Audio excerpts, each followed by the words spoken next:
seriously, it's raining so much and I am actually soaking wet.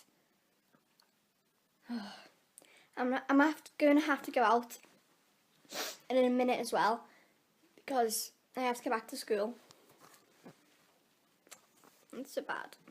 I hate this. The solution to the rain is this. And gloves. I have gloves. It's so cold. Okay, so you can hardly see me, but just in case you're wondering what I'm doing, I'm on my way to school to do it's like a interview workshop, I guess. But I'm just going there because I completely forgot I was going there until like 20 minutes ago. So that's why I'm walking. But yeah, it's dark.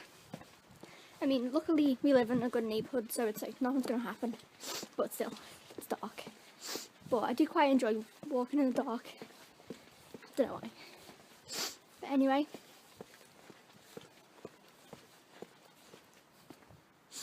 Look at the house over there. Okay, watch this puddle. You can actually see the house over there with all the lights. It's so pretty. But yeah.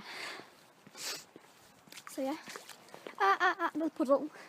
I'm have to turn this off because I can't see where I'm going. And I stood in the puddle and now my socks are wet. Great.